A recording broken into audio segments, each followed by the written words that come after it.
ভগবান শ্রীকৃষ্ণ কিন্তু দীনের বন্ধু।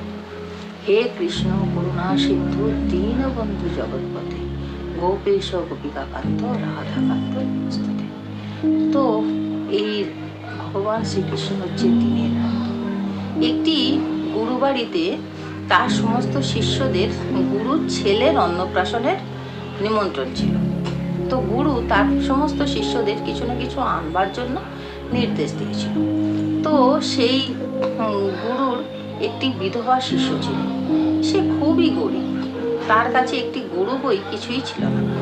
তো গুরুদেব ভেবেছিল সেই যত দুধ লাগবে সেই সমস্ত দুধের দায়িত্ব সেই বিধবা বউটি নেবে।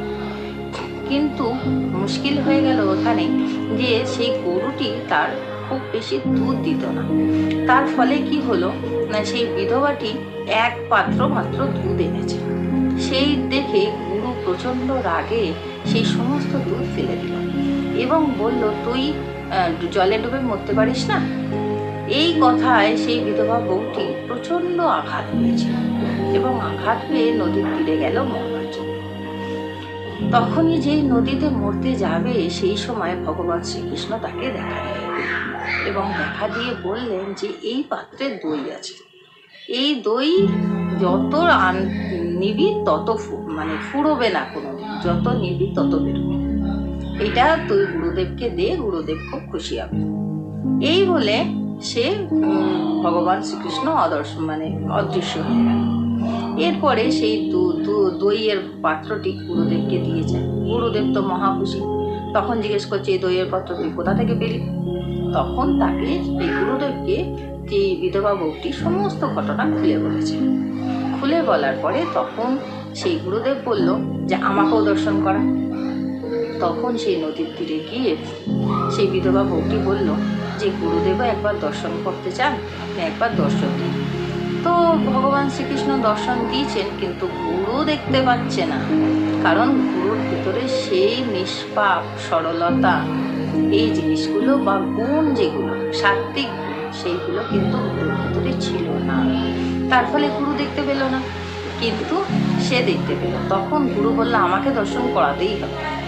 তখন সেই বিধবা বউটি বলল, গুরুদেবকে যদি আপনি দর্শন না দেন তাহলে আমি এখানেই জলে ডুবে মরব।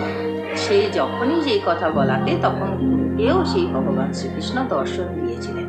অর্থাৎ এই শিষ্যের যে পুণ্য, তাতে গুরুদেবও দর্শন পেলেন।